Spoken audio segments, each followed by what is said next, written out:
آپ کے نفس کی خواہش کچھ اور ہے، ایمان کہتا ہے غلط. کشاکش ہوگی کہ نہیں؟ یہ اندرونی جہاد ہے اپنے نفس کے خلاف. جیسے فرعون نے کہا تھا الیس لی ملک مصر وہذہ الانہار تجری من تحتی، کیا میں بادشاہ نہیں ہوں مصر کا؟ مصر کی حکومت میری نہیں ہے؟ اور کیا یہ ساری نہریں جو ہے میرے نظام کے تحت نہیں چل رہی؟ اسی طرح برا نہ مانیے، ہمارا نفس کہتا ہے یہ جسم میرا ہے، میری ملکیت ہے، اٹس مائی ڈومین، میری خواہش پوری کرنی ہوگی. جیسے اس نے کہا میں نہیں جانتا کوئی خدا ہے میرے سوا اور میرے اوپر، میں نہیں مانتا. نفس بھی کہتا میں نہیں ماننے کو تیار، کیا حلال ہے کیا حرام ہے، کیا جائز ہے کیا ناجائز، میری خواہش پوری کرو.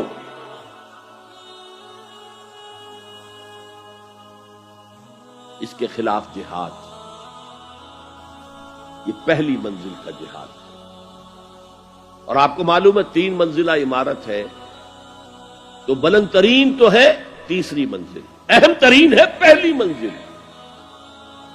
پہلی منزل بنے گی تو دوسری بنے گی، دوسری ہوگی تو تیسری بنے گی نا. پہلی منزل یہ ہے اور اہم ترین یہ ہے.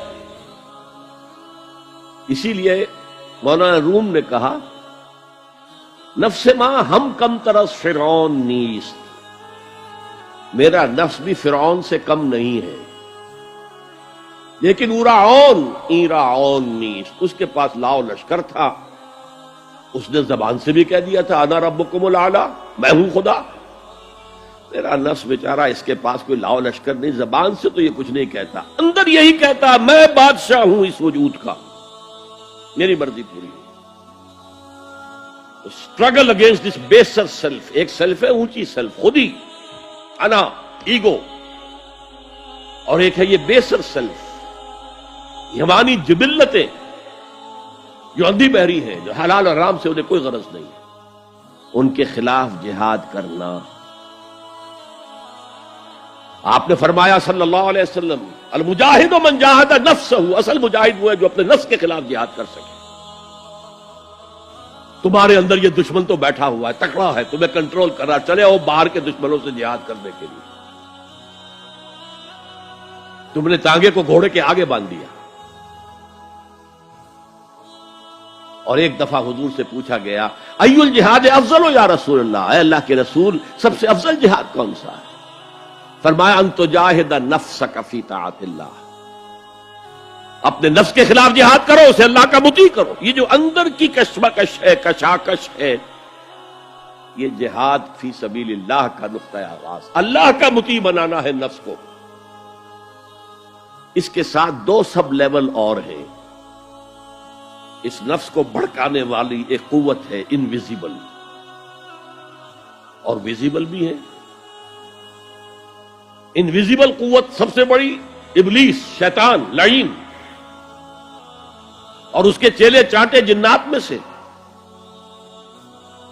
اور ویزیبل میں انسانوں میں جو اس کے ایجنٹ ہیں، جو فحاشی کو کلچر کا نام دے، یہ اس ابلیس کے چیلے ہیں. ان کے خلاف جہاد نہیں کریں گے آپ. اگر آپ ان کے خلاف ایگریسو ایٹیٹیوڈ اختیار نہیں کریں گے تو آپ ان کے دباؤ میں آ جائیں گے. ان الشیطان لکم عدوا فاتخذوہ عدوا، اے لوگوں یہ شیطان تمہارا دشمن ہے، اس کو اپنا دشمن سمجھو. وہ تمہیں سبز باغ دکھاتا ہے، بدی کو مزین کر کے دکھاتا ہے، اچھے اچھے نام اس کے رکھ دیتا ہے، اور تمہیں آمادہ کرتا ہے بدی کے ارتکاب پر. نہیں، وہ تمہارا دشمن ہے. افتتخذونہ وذریتہ اولیاء من دونی، تم مجھے چھوڑ کر اسے اور اس کے چیلے چانٹوں کو تم اپنا دوست بناتے ہو. نہیں، شیطان کے خلاف جنگ کرو. اور تیسرا اس پر سب لیول کیا ہے؟ معاشرہ اگر بگڑا ہوا ہے، اس کا عمومی رجحان برائی کی طرف ہے، تو سوشل پریشرز آپ کو ادھر دھکیلتے ہیں. جیسے کہ اگر کوئی موب جا رہا ہے تو اس کے ساتھ چلنا تو بہت آسان ہے، وہ خود ہی آپ کو دھکیلتا ہوا لے جائے گا. اس کے خلاف چلنا. يا رب فاجمعني بكل الصحب والأحباب واكتب لنا أن ندخل الجنات بالريان.